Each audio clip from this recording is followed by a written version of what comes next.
Olá, Oh, Gabriela, tudo bem? foi muito Boa boa noite a noite todos e para todos. todas. A abertura foi ontem do nosso Congresso Online de Lei Geral de Proteção de Dados. Estamos hoje no nosso segundo dia. E hoje o entrevistado é Vitor Prata, ele que é advogado, especialista em direito digital, do Faria, Sendão e Maia Advogados. Mora no Rio, não é isso? Me fala um pouquinho de quem seja o Vitor, qual a proposta, o porquê que eu fiz esse convite exatamente para abordar sobre a Lei Geral de Proteção de Dados, para que o nosso público e, posteriormente, as pessoas que vierem nos assistir conheçam um pouco mais de você. Maravilha. Então, Gabriela, eu trabalho, né, justamente com direito digital e proteção de dados, então a gente trabalha lá no escritório muito forte com essa pegada de empresas de inovação tecnológica, como startups, enfim, empresas de tecnologia em geral, e muito próximo desse ecossistema de inovação, né? Então, desde as próprias empresas a investidores, fundos, sempre nesse contexto. E nos últimos anos, com a Lei Geral de Proteção de Dados, tem sido um assunto muito mais discutido, né? A gente já tinha ali alguns clientes que demandavam questões relacionadas à proteção de dados por causa do Marco Civil, né? Como a maioria dos nossos clientes são, enfim, startups que têm aplicativos, né, de mobile ou até mesmo aplicações web. Então já havia ali uma demanda, mas com a LGPD, né, desde 2018 aí essa demanda tem aumentado realmente vertiginosamente. Então o nosso papel é sempre esse de auxiliar, né, os empreendedores, as startups a criarem esses modelos de negócio de acordo com a lei, com boas práticas, enfim, criando de uma forma escalável, né, que ele consiga ali utilizar, por exemplo, no caso de proteção de dados, os dados para escalar o negócio, para que ele possa crescer, né, enfim, ganhar escala dentro da empresa dele, mas sempre respeitando ali os dados dos usuários, né, dos clientes, potenciais clientes, de uma forma sempre muito orgânica, né? Então, a gente sempre tenta entender o modelo de negócio do cliente primeiro, e prestar o serviço ali junto com o cliente, diferente de outras abordagens de advogados que às vezes chegam querendo impor como se fosse dono da verdade, sem entender de fato o negócio do cliente e tudo mais. Então é sempre nesse sentido o nosso trabalho. Excelente. Em meio à pandemia e à crise econômica que nós estamos vivendo, concorda com as fundamentações que estão sendo sugeridas para o adiamento da Lei Geral de Proteção de Dados? Então, Gabriela, essa pergunta é muito interessante, né? Tem sido muito veiculado nos últimos dias. A gente tem tido um fluxo aí de clientes sempre perguntando sobre esse assunto, porque é um medo geral, né? Realmente, boa parte do mercado não está adequada hoje, a grande verdade é essa. Algumas pesquisas falavam que entre 20% e 50% das empresas brasileiras estão adequadas, o que particularmente na prática eu acho que é uma mentira, eu acho que não chega a 20% nem perto disso. Porque realmente é uma lei nova, está em processo de implementação, grandes empresas já estão se adequando. Sim. Às vezes o empresário resolve se adequar porque ele já enxerga ali o risco do negócio, e muitas vezes ele faz isso quando ele é demandado já, por exemplo, quando faz negócio com um fornecedor, alguma empresa da União Europeia, que lá já está vigente o GDPR, então já há algum tempo, enfim, já há essa construção, né? Não é algo inédito como aqui no Brasil, né? A gente não tinha uma lei, né, de proteção de dados aqui no Brasil, como lá na União Europeia já existia, né? Então, cada um dos países já tinha suas próprias leis de proteção de dados, e já existia desde 95 a diretiva da União Europeia para a proteção de dados também. Então, quando o GDPR vem, ele apenas uniformiza, né, o procedimento, que é muito diferente do Brasil, que não existia uma cultura ainda de privacidade e proteção de dados na grande maioria das empresas. Então, para atender esse anseio, esses mercados externos, os empresários já vêm aí desde 2018, até mesmo antes disso, se adequando por causa da GDPR. De 2018 para cá, todo mundo começou a, né, enfim, todas as empresas começaram a tentar se adequar, a buscar essa adequação por conta da LGPD, né, da Lei Brasileira de Proteção de Dados. Ainda é muito novo, né, todo esse cenário, e com o coronavírus, realmente, eu acho que vem aí a piorar o cenário para a proteção de dados no Brasil. por dois motivos, né? O primeiro é esse da sua pergunta, que é mais emergente, né? É eminente que realmente haja essa, essa postergação, né? Esse adiamento da lei por conta do coronavírus, porque vai demandar criar uma nova cultura na empresa, né? Budget para um projeto de adequação, vai envolver jurídico, tecnologia, não só o desenvolvimento, né? Vai envolver ali segurança da informação, que é algo que normalmente as empresas não têm hoje, né? Não tem um setor específico, não tem uma preocupação de ter um projeto, de estar em compliance com boas normas, com boas práticas, né, com as normas de segurança da informação. Então, mesmo sem esse escopo da LGPD, hoje a gente tem no Brasil, né, enfim, o exemplo médio de empresas que você entra, conecta no Wi-Fi, é o mesmo Wi-Fi que está conectado ali, todos os servidores da empresa, todos os computadores, e não existe ali nenhum tipo de controle de acesso, simplesmente dado para qualquer visitante aquela senha, você se conecta ali e você expõe todos os dados, né, potencialmente expõe todos os dados dos seus clientes e da sua empresa, né. Então, com esse cenário do coronavírus, o que é que tenho visto bastante? São esses projetos, né, para postergar a lei e que acho até que faz sentido. Não concordo, mas no cenário atual, né, acho até que faz sentido. Saiu, inclusive, um projeto de lei hoje, se eu não me engano, ontem, do senador Antônio Anastasia, né, falando justamente sobre isso, que é o projeto de lei número 1179 de 2020, que, enfim, entre outras medidas, né, devido ao coronavírus, haveria aí essa postergação da LGPD. Eu acho bastante complicado esse projeto de lei no tocante à Lei Geral de Proteção de Dados, porque ele posterga para um período muito distante, né? Então, daqui a 18 meses haveria ali a vigência da lei, sendo que hoje a lei já foi criada há 18 meses atrás, então seriam 36 meses no total. É uma postergação que não acho que faça muito sentido. Nem mesmo o Código Civil ou o CPC, o Código de Processo Civil, foram postergados por tanto tempo, né? Então, enfim, eu acho que é bastante complicado. Mas o cenário hoje realmente, quase que inevitavelmente, é esse. Já havia alguns projetos antes da Covid-19 para postergar a LGPD entre 6 meses, um ano, mas agora com essa questão da crise, realmente é quase que inevitável que haja essa postergação. Perfeita colocação. Inclusive, já temos alguns perguntas aqui bem interessantes. Uma das dificuldades é a criação de processos para usar nas empresas, ou seja, mapeamento dos processos. Uhum. Uma outra pergunta é, na realidade, ele só fez confirmar. Este modelo de negócio pode ser desenvolvido por uma equipe em desenvolvimento?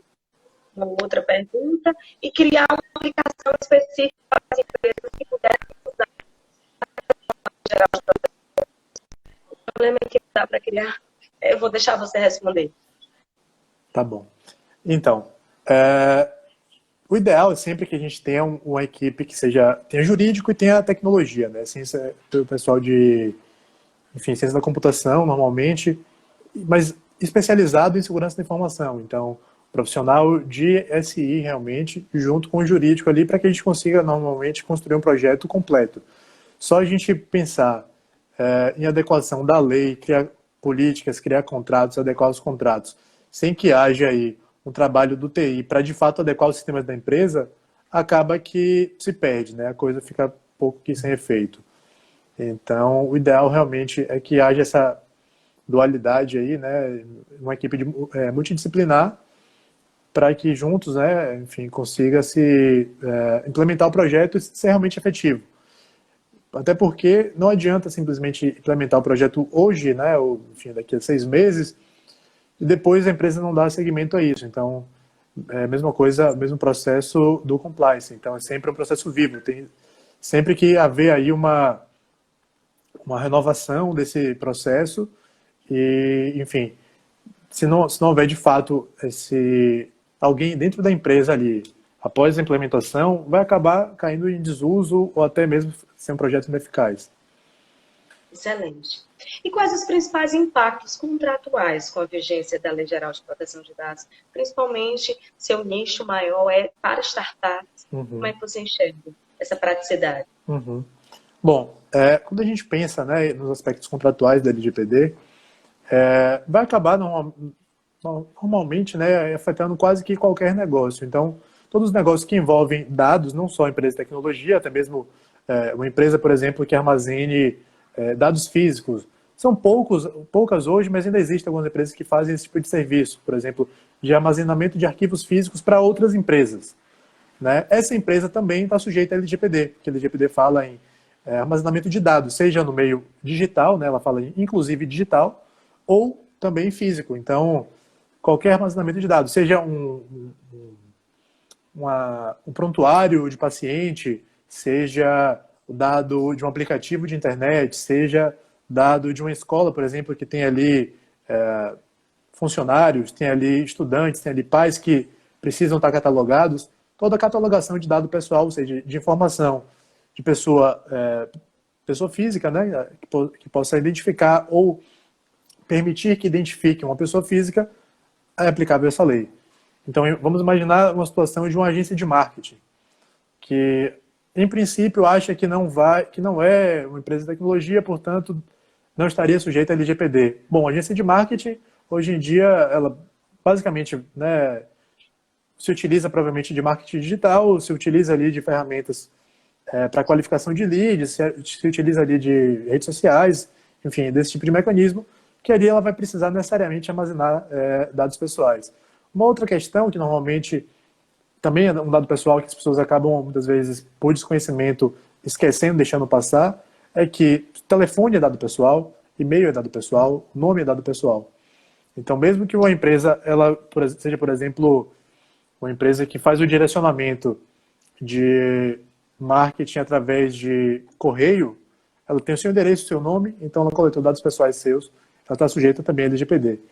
A LGPD cria duas figuras, né? A figura do controlador do dado, que é a empresa que primeiro tem contato com esse dado e que ela é responsável por controlar, digamos assim, grosso modo, os dados a partir dali. Então, toda outra empresa que tiver contato com o dado vai ser a partir de contrato celebrado com o controlador. E essas empresas que passam a ter, né, esse espaço secundário de contato com o dado, a lei chama de operador dos dados, que são aí empresas como, por exemplo, empresas de marketing que podem ser operadores, empresas de RH podem ser operadores de dados, podem ser controladores também, a depender do escopo. Por exemplo, se eu tenho uma empresa e contrato, né, fornecedor, uma empresa de marketing, para divulgar algo para os meus clientes, nesse caso, a empresa de marketing é operadora, eu sou a controladora dos dados dos meus clientes.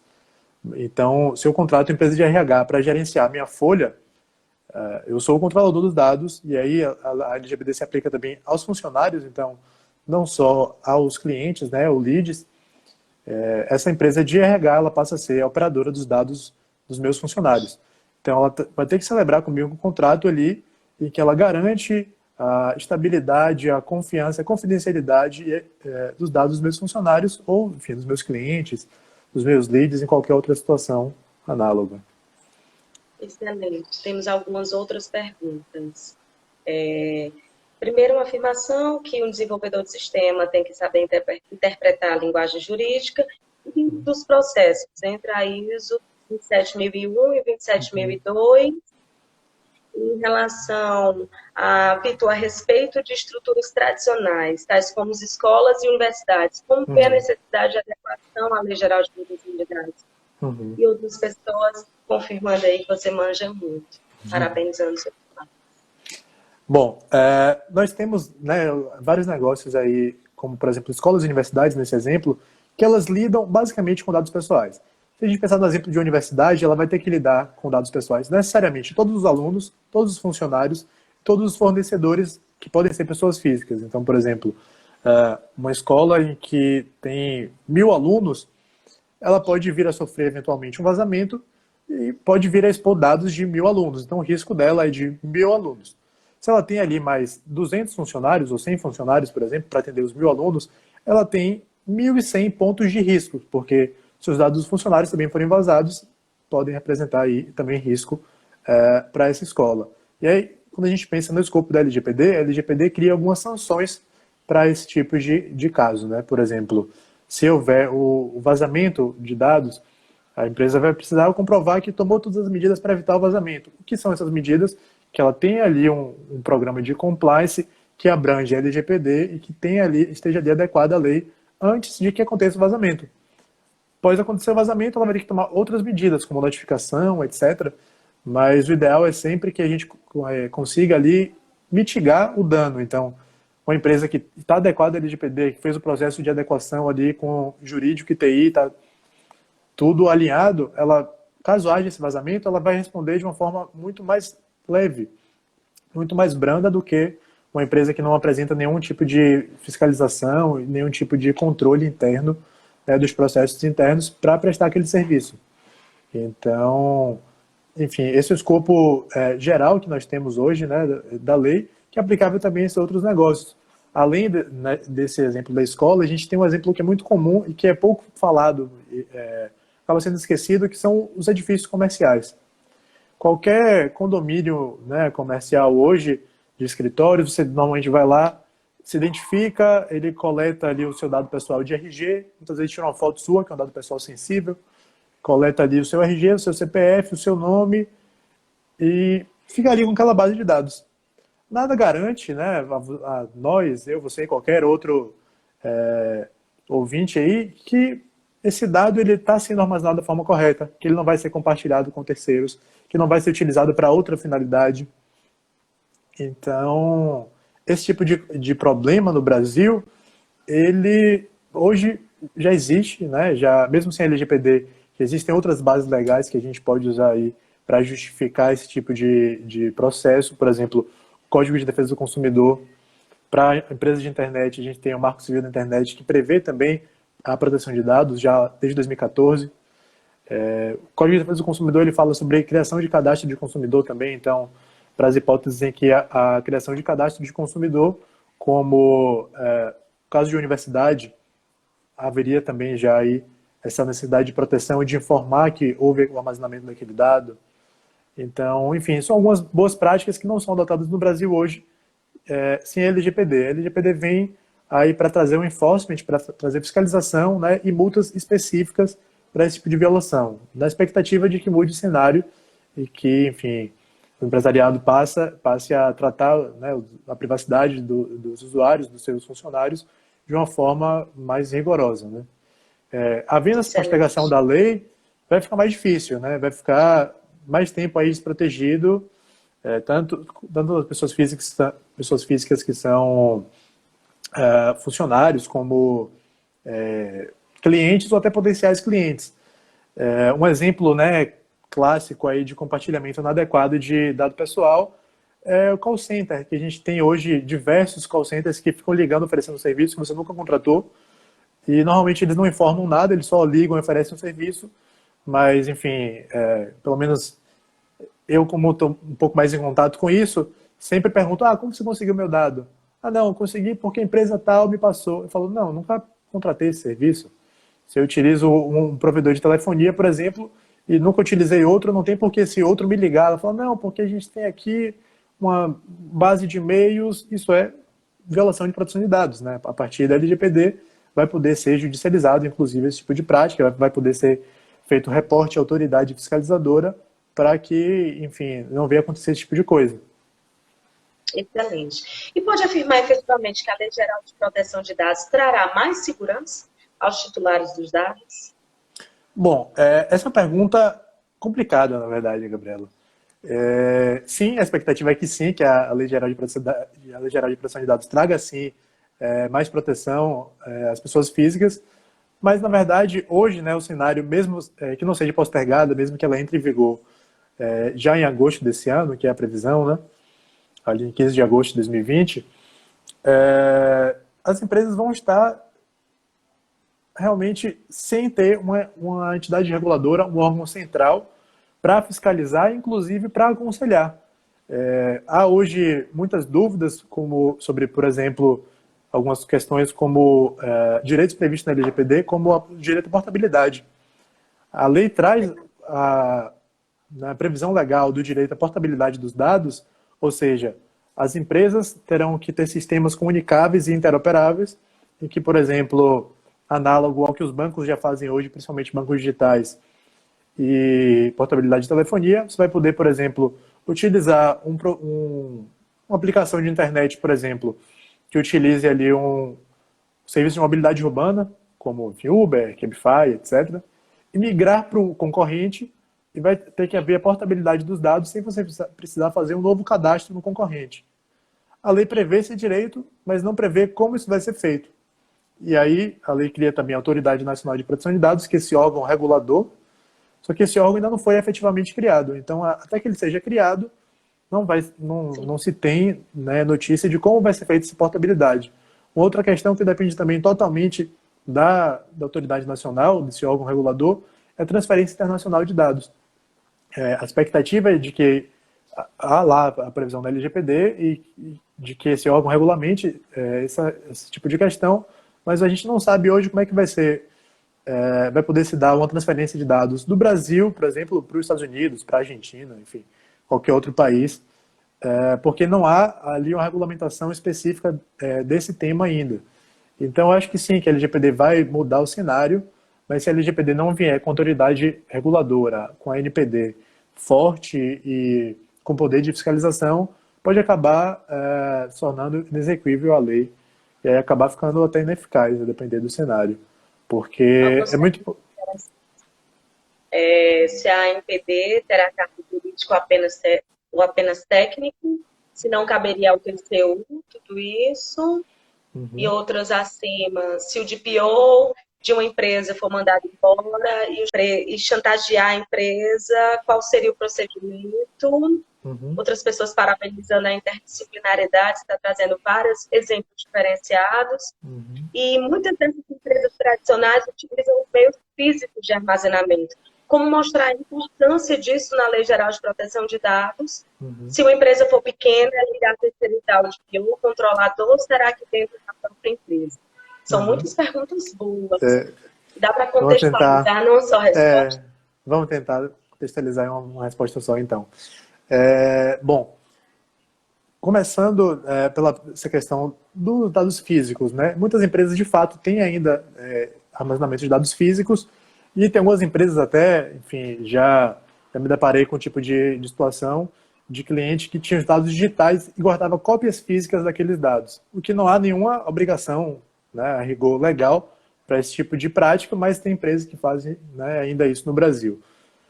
O projeto de adequação ao LGPD ele pode acontecer sim com a empresa que só armazena dados físicos, não tem nenhum tipo de problema. Agora, do ponto de vista operacional, é muito mais difícil você garantir a segurança e a estabilidade de dados que estão, por exemplo, num depósito, numa sala, num arquivo físico, porque você vai ter que criar sistemas de segurança diferenciados, por exemplo, câmeras e, enfim, controle de acesso àquela área, do que a gente tem hoje, né, milhares de ferramentas aí, que são ferramentas muito úteis para os dados armazenados na internet, né, seja na nuvem, seja até, enfim, no próprio HD. O ideal é até que seja na nuvem, inclusive, porque você consegue garantir ali cópia, você consegue garantir a restrição de acesso. Então, por exemplo, algumas empresas que armazenam todos os dados delas simplesmente no HD de computador em um HD externo. A partir do momento que aquele computador quebra, ou que aquele HD externo é roubado, ou enfim, quebra, qualquer coisa desse tipo, você não consegue, depois dali, garantir o compliance mais com o LGPD, porque o seu usuário ele vai pedir o acesso ao dado, você vai falar, não tenho acesso ao dado porque o HD pifou, por exemplo, ou porque o computador que armazenava foi roubado. Isso não é uma exclusão, né, de culpabilidade. Pelo contrário, você demonstrou ali que a sua empresa não tinha uma política de segurança e não tinha um controle de processo muito básico, que é fazer backup. Então, enfim, a empresa pode vir a ser multada também, ou sofrer algum outro tipo de sanção da autoridade por esse tipo de caso.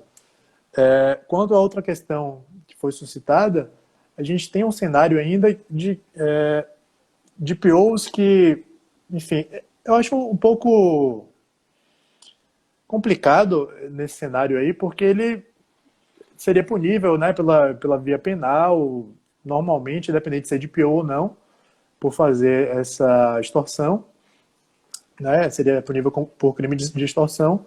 A LGPD não tem um capítulo específico para essas questões criminais.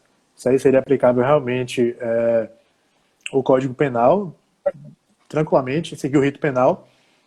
O que a LGPD fala é sobre vazamentos. Ela fala que violações, incidentes de segurança devem ser reportados à autoridade e ao titular do dado. Ela fala ali que aquilo deve ser prestado em prazo razoável, que é mais uma coisa que a autoridade, a NPD, vai ter que vir para regulamentar o que é esse prazo razoável, né? Porque a gente tem hoje, o prazo razoável não é nada, né? Ele pode ser um dia, pode ser uma semana ou um mês. Deixar margem para razoabilidade de um prazo é algo realmente muito abstrato para uma lei. Mas enfim, o que ainda existe hoje. Então a gente trabalha com esse prazo razoável. E sim, respondendo, né, mais assertivamente essa questão, teria que realmente seguir essa via penal, notificar os usuários ali que tiveram os dados efetivamente expostos, ou uma potencialidade de exposição, né, que havendo ali aquela ameaça.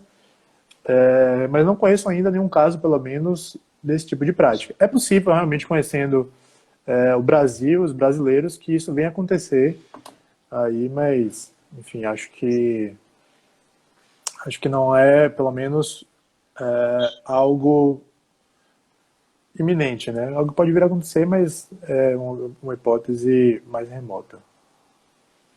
Excelente. E qual a sua visão sobre o futuro da proteção de dados, principalmente nos tribunais brasileiros? Sua manifestação sobre os ataques de hackers de CNJ, sofreu com dados de milhares de pessoas vazadas. O que é que você acredita que seja isso pós-vigência da lei? Bom, eu acho que, na verdade, esse trabalho, né, mesmo sem a NPD, sem a autoridade reguladora, a partir da vigência da LGPD, vai criar um mercado imenso de demandas consumeristas. Então, por exemplo, amparado na LGPD e no Código de Defesa do Consumidor, vai haver aí uma enxurrada, né, de processos de consumidores que solicitaram a exclusão dos dados, solicitaram acesso aos dados, que desejam parar de receber ligações de empresas que nunca cederam os dados, ou desejam parar de receber e-mails de empresas das quais eles nunca cederam os dados. Enfim, todo esse tipo de sistemática eu acho que vai acontecer daqui a, não sei se em agosto ou, né, se for postergada a lei, quando for postergada. Mas eu acho que sim, isso vai mexer com os tribunais. Vai mexer também com demandas trabalhistas, né? Por exemplo, há empresas que criam bancos de dados de funcionários com histórico de 20, 30, 40 anos. Então, a pessoa saiu da empresa já tem 10 anos, ela continua armazenando todos os dados daquele funcionário. Vai poder sim, né, poder ser pedido aí a exclusão desse dado. Existem algumas empresas que isso, independente da LGPD, já é legal, mas criam que é chamado de lista negra, nessas listas de enfim, empregados, ex-empregados que processaram a empresa. A empresa vai poder também pedir aí a exclusão desse tipo de dado, desse tipo de lista, por exemplo, ou de qualquer outra forma de armazenamento de dado que não tenha sido autorizado. Então, Excelente. mais ou menos Vou isso. dar um abraço para o Maurício Benvenuti, que entrou na nossa live. Oh, Da estação, querido. E o que esperar da atuação da autoridade nacional, principalmente cuja criação já está regulamentada, frente ao enorme número de pessoas físicas e jurídicas que se enquadram na aplicabilidade da Lei Geral de Proteção de Dados, com um impacto social menor diante das grandes empresas? O que eu vejo mais, o mindset dos pequenos e médios empresários, inclusive até daqueles que têm altos graus de gestão de uma empresa grande, ainda não acreditam na vigência. Nós ainda não estamos preparados, informatizados da importância dessa lei. Bom, de fato, ainda há um cenário um pouco temerário, né, de boa parte do empresariado ainda não acreditando, né, digamos assim, na lei, como se lei fosse feita para ser acreditada, né? Lei não é fé, lei não é ideologia, lei foi feita para ser cumprida. Então, a partir da vigência da lei, ela vai precisar ser cumprida por todas as empresas brasileiras. A LGPD traz alguns espaços específicos para startups e que ela chama de empresas de negócio escalável e disruptivo. Então, que seriam enquadradas ali startups, que ela vai, na verdade, vão precisar cumprir a lei também, vão precisar cumprir a LGPD, Mas a autoridade nacional, uma vez criada, vai criar um regulamento mais simples, um regulamento simplificado para a adequação dessas empresas. Ela não faz menção que a pequena ou média empresa ela não vai precisar cumprir a lei. Ela fala que vai haver um cumprimento, mas ele vai ser diferenciado, ele vai ser simplificado. Assim como nós temos em outras áreas, né, do direito, como direito tributário, enfim, com o Simples Nacional, etc. Então, a importância que a ANPD, a Agência Reguladora, ela seja criada o quanto antes, é para justamente dar execuibilidade a essas práticas.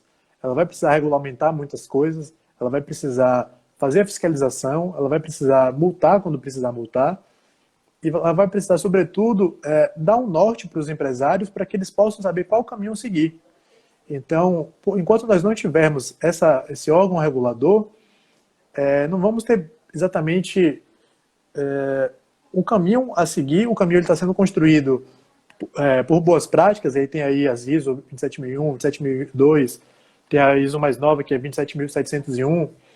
Então, tem essas boas práticas de mercado, tem boas práticas da GDPR da União Europeia, tem boas práticas dos Estados Unidos, enfim, de outros países, mas não existe ainda o caminho brasileiro. Então, a gente vai precisar entender que, por exemplo, o empresariado brasileiro ele é muito diferente do americano, ele é muito diferente do europeu.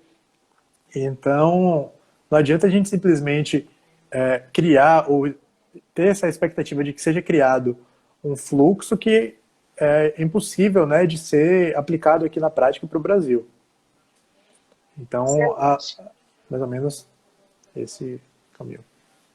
E agora com esse foco de telemedicina, vários casos, né, por conta dessa pandemia, e o compartilhamento desses dados sensíveis de saúde, em caso de vazamento, sobre algum infectado, algum suspeito de infecção do coronavírus, sem a vigência ainda da Lei Geral de Proteção de Dados, como caberia essa aplicação agora? Eu ontem estava numa aula também que estavam falando da exigência de você ter coronavírus, você explicitar isso, você andar com um cadastro, enfim, já tem inclusive algumas plataformas disso. Isso não é um caso de discriminação, um vazamento desse, de algo pessoal, de um atestado médico, de um laudo médico, de quais exames você já fez, já realizou, qual hospital, enfim. Fala um pouquinho dessa conjectura toda, política, social, saúde, que a gente está vivendo e que há inúmeros casos de vazamentos atualmente. Bom, começando, né, pelo começo da sua pergunta, Gabriela, sobre a telemedicina. A telemedicina, a gente tem alguns clientes aí da área de telemedicina que estão realmente crescendo bastante nesse cenário, e eles já vêm com essa preocupação mesmo antes da Covid-19. Então, eles já tinham, né, na verdade, contratado esses processos de adequação à proteção de dados por ver o valor nesse mercado, por ver que realmente eles têm um produto que são dados sensíveis, né, que é algo muito complicado, é algo que pode ter um impacto muito grande na vida das pessoas, e eles já estavam ali se adequando mesmo antes dessa Covid-19. Com a Covid-19 ou qualquer calamidade na área de saúde, passa a haver, né, uma exclusão, uma restrição ali na lei que muda, né, apesar de ter todo esse aspecto protetivo, a lei de proteção de dados está sempre protegendo a privacidade, protegendo a intimidade, ela passa a mitigar isso para algumas questões como segurança pública, saúde, interesse público. Nesse caso, né, do compartilhamento de dados de pessoas com Covid-19, a mitigação desse direito é justamente essa questão da saúde. A tutela da saúde ela é mais importante do que a privacidade. Lato sensu, quando a gente pensa em saúde pública, e não em fornecer serviços e lucrar com esse dado de saúde. Então, por exemplo, o Ministério da Saúde ele pode pedir que um hospital informe ali o nome de um paciente que tem Covid-19 ou que foi diagnosticado com essa doença, para que o Ministério da Saúde possa monitorar o acompanhamento daquele paciente. É diferente de uma plataforma, por exemplo, que vai vender esse dado ou vai lucrar oferecendo um remédio para o paciente que ela sabe que tem Covid-19. Isso não é permitido, mesmo sem LGPD não é permitido, porque a gente já tem ali, o Conselho Federal de Medicina já regulamenta essas questões como sigilo do paciente, o prontuário ele é do paciente, então, enfim, não pode haver esse compartilhamento. Uma situação excepcional é essa de que o hospital compartilhe com o Ministério da Saúde, com a Secretaria de Saúde do Estado, do município, para atender a saúde pública, para que, por exemplo, saiba-se que aquele paciente que trabalha na empresa tal, e ele não saia dali e contamine os colegas de trabalho dele, ou que ele não contamine os vizinhos dele, enfim, pessoas que estão ali na circunscrição que podem ser atingidas por ele. Mas sim, a rigor é sempre a tutela da privacidade que deve ser garantida. Um exemplo que é até interessante sobre essa questão que você falou da Covid-19 é o próprio aplicativo do Ministério da Saúde. Tem um aplicativo que foi criado para o Covid-19 e que ele tem termos de uso em política de privacidade bastante problemática. Né? Ele setoriza ali o compartilhamento de qualquer informação que seja colocado naquele aplicativo, não está muito claro a finalidade, não está muito claro com quem vai ser compartilhado. Então a gente tem um exemplo aí de que o próprio governo está falhando em garantir a privacidade dos cidadãos. Então... Que era o que deveria dar mais exemplo para a gente colocar na prática a implementação da lei, né? Exatamente. Me fala, o que é o compliance frente a tudo isso? Alguns acham que primeiro se vem o projeto de implementação da Lei Geral de Proteção de Dados, para depois vir o papel do compliance. O que você considera? E principalmente, né? Qual a importância disso tudo também para as startups, para a tua prática, e também a aplicação do privacy by design, né? Explica um pouco do papel do compliance e a importância da Lei Geral de Proteção de Dados frente às startups. Maravilha. Bom, o compliance, ele, na verdade, a base, né? O compliance ele é a base do projeto de implementação e mesmo do programa de proteção de dados dentro das empresas. Então, não se criou nada do zero, apesar de há um regramento ali legal específico na LGPD, mas a LGPD não vem do nada e pega a ideia de como vai ser um projeto ou programa de proteção de dados. Ele é sempre preparado ali no compliance, nos processos internos, em criar mecanismos de controle, mecanismos de fiscalização, inclusive interna dentro da empresa. O DPO ele deve ser, por exemplo, livre para fiscalizar os superiores hierárquicos. Isso é algo que vem do compliance, que é muito importante que seja implementado por essas empresas quando elas querem se adequar ao LGPD. Porque não adianta, por exemplo, criar a figura do DPO ou criar um programa de compliance, né, que a LGPD chama de Programa de Governança de Dados, se não houver ali mecanismos para fiscalização interna, para que ele possa fazer uma fiscalização, que ele possa punir eventualmente um funcionário que tiver em desconformidade, que ele possa criar políticas da empresa, né, criar uma política de segurança da informação, criar uma política de resposta a incidente, que ele possa ali criar um plano de resposta a incidente de continuidade do negócio. Então, houve ali, por exemplo, uma violação da proteção de dados, é preciso dar continuidade ao negócio, é preciso que a empresa continue ali, resolva aquele problema, mas não pare, né, todos os esforços para atender aquele problema. Para as startups, isso também é aplicável. Então, a gente tem aí alguns mecanismos que a gente tem usado muito, Visual Law, algumas ferramentas para facilitar a linguagem da startup, ser um pouco mais user-friendly, né? Se comunicar com o usuário de forma mais direta, sem juridiquês, sem palavras difíceis, para que, de fato, o usuário, né, tenha ali a garantia da transparência. Então, a gente tem sempre esse cuidado. Falando da aplicação da Visual Law nas regras de compliance para melhorar os mecanismos de fiscalização interna. Exatamente. Fala também um pouco do curso, né? Vocês estão lançando um curso online que agora batendo recorde de venda. Explica a importância desse curso também na aplicação da Lei Geral de Proteção de Dados e que está nesse meio do mundo das startups. Bom, a gente já está uma nova edição aí, já está no segundo lote, inclusive, posso mandar o link depois para vocês, desse curso de Visual Law, né, que a Lilian criou, né, e, enfim, está implementando dentro do escritório e tem tido realmente uma adesão muito boa, muito grande, né. Já teve edição no Rio de Janeiro e São Paulo, e agora a gente está fazendo um formato online, então tem sido bastante produtivo isso, né. Não adianta a gente simplesmente atender, né, o público ou startups, se a gente não falar a língua do empreendedor, né? Se dentro da empresa não tiver ali políticas, né, de segurança da informação, por exemplo, claras para todos os desenvolvedores e para todas as pessoas que não são desenvolvedores também. A gente sempre tenta ali quebrar ao máximo esse juridiquês, falar realmente a língua ali daquelas pessoas para que seja realmente a norma seja entendida. Então, por exemplo, a Lei Geral de Proteção de Dados, ela fala muito da transparência. Transparência com o titular do dado, transparência com o usuário da plataforma, transparência com o empregado. Para garantir essa transparência, é importante que a gente fale a língua do empregado, fale a língua do titular do dado, que é consumidor ou lead, né, potencial consumidor. Então, o Visual Law, ele traz ali ferramentas gráficas, ele traz ali cores, ele traz imagens de uma forma muito mais tranquila, muito mais acessível, né? Interativa, exatamente. Por imagem, né? Então, a imagem exatamente. Fortalecida na mente, o aprendizado é facilitado. Exatamente. E você também, Gabriela, está convidada para fazer nosso curso aí. Já estou inscrita. Maravilha. E a nossa associação de advogados no Talks tem desconto também, gente. Maravilha. Basta colocar nosso código. Somos parceiraços. Maravilha. Isso aí.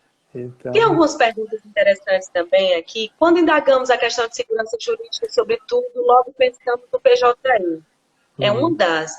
Você acredita que o trabalhador vai poder pedir a exclusão dos dados dessas listas negras nas empresas ou na proteção dos seus dados relacionados às ações trabalhistas, inclusive até aquelas ações que a gente entra com a devolução do dinheiro também?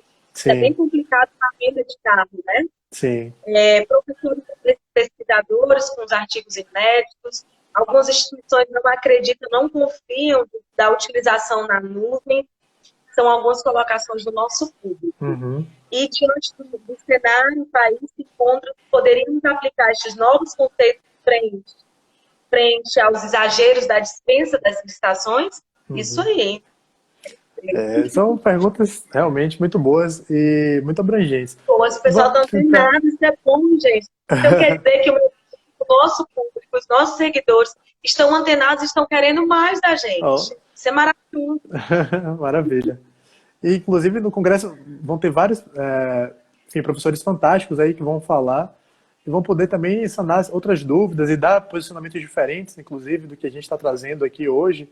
Acho muito interessante que haja essa troca, né, no Congresso. Bom, no PJE, essa pergunta é sempre um pouco recorrente, assim.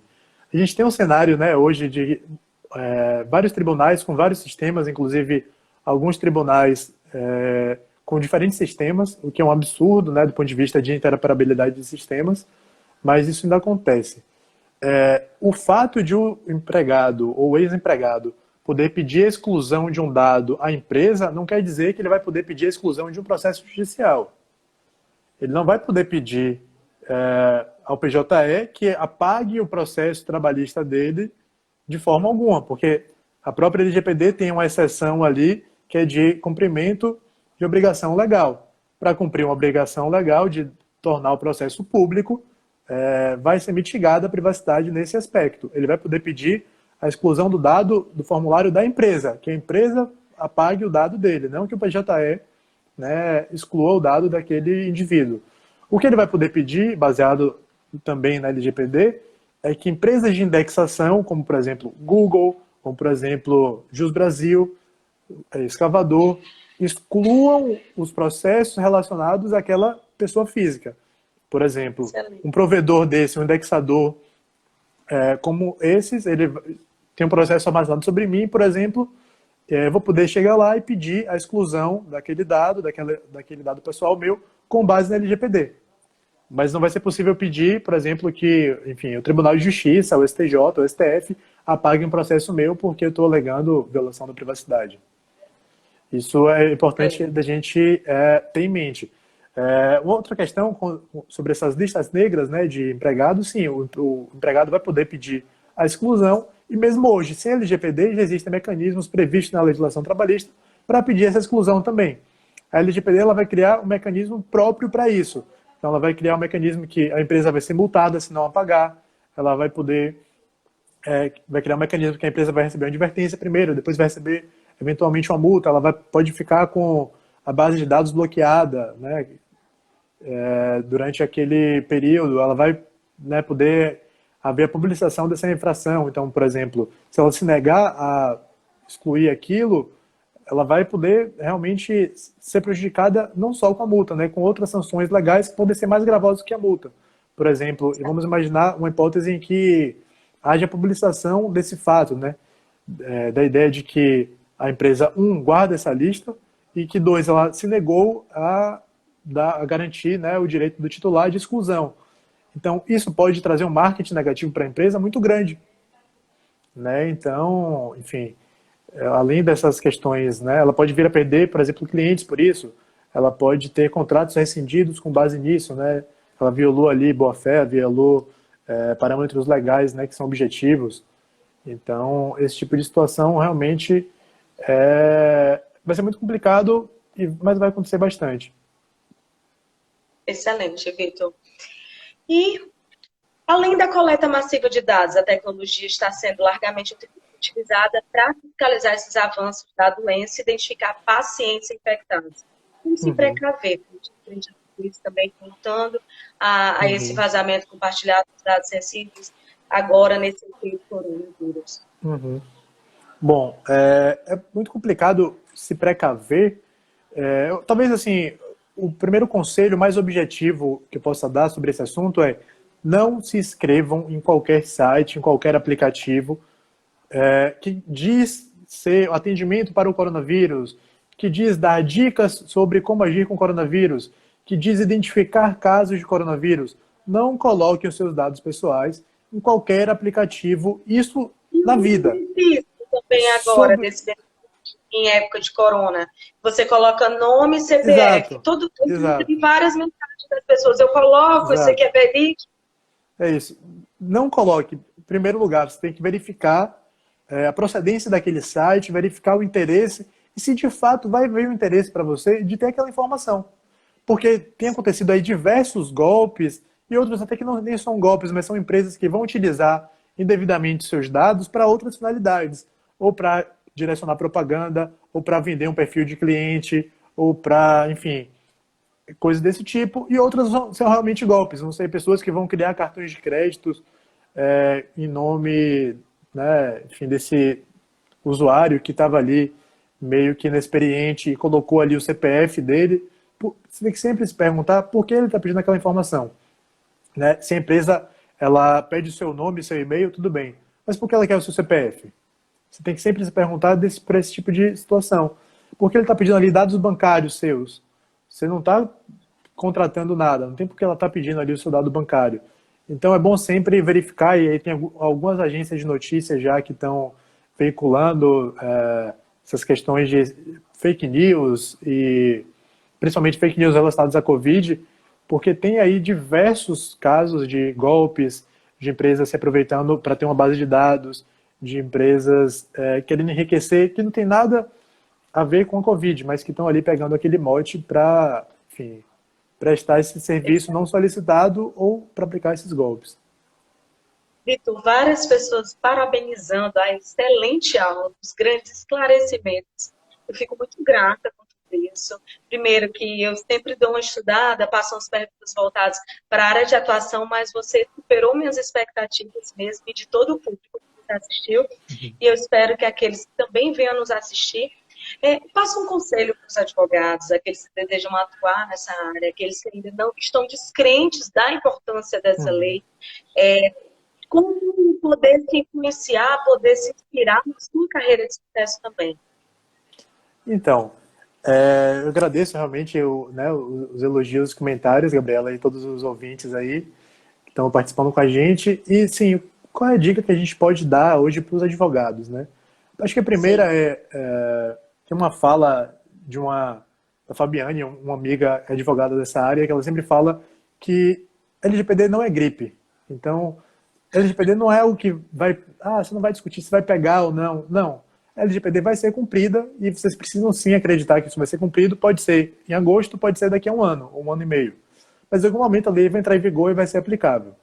Eu acho que a primeira dica que a gente pode dá para os profissionais, né, advogados que querem entrar na área, é realmente se informar, se capacitar. Tem hoje aí um cenário de muita gente disseminando informações sem muito conhecimento nesse assunto, e acaba prejudicando alguns clientes que acham que estão adequados, mas quando a gente pega o projeto para ver, tem várias falhas, né? Tem alguns problemas, às vezes, seríssimos, porque não passou ali pelo profissional mais qualificado para aquele assunto. Então, é sempre essa dica de busquem conhecimento, busquem estudar sobre o assunto. Tem muita base de dados aí acessível. Por exemplo, a União Europeia disponibiliza vários documentos, né, sobre proteção de dados lá. É muito parecido com o Brasil, não é a mesma coisa. É importante também ler a lei brasileira. Enfim, tem livros excelentes, como o livro do Bruno Bione, do Eduardo Magrani, e professores aí, Thiago Sombra, enfim, incríveis, que podem realmente contribuir muito nesse cenário. Tem algumas iniciativas, inclusive, de compartilhamento de informação gratuita e acessível, como o LGPD Acadêmico, que vocês podem também procurar, que é muito interessante. Tem um site com bastante conteúdo gratuito está ali disponível. Se informem, enfim, se capacitem. Eu acho que esse é o conselho principal que eu dou assim, para esses profissionais. E o segundo é de que acreditem na lei. Ela vai entrar em vigor. Enfim, vocês podem estar adequados e podem, né, participar desse mercado, ou vocês podem acabar ficando para trás. Havia muita gente aí que, até hoje, acho que hoje talvez não, mas alguns anos atrás havia gente que falava, inclusive juízes, que falavam que não iam aplicar o novo CPC, que queriam aplicar o CPC antigo, porque, enfim, achavam que era o melhor e tudo mais. Você fala, olha, não existe isso. Mudou a lei, mudou o código, foi criada a lei nova, você precisa se adequar, não tem que discutir. Né? Basicamente, esse é o cenário. Eu agradeço realmente, Gabriela, a oportunidade e estamos aí disponíveis para... Teremos mais. Muito obrigada pela disponibilidade, pelo aceite. Espero que a gente faça ainda mais propagação do seu trabalho nos outros canais de circulação da gente. Agradecer também a disponibilidade do desconto para a Low Talks. É isso, gente. Agradecer a todos os participantes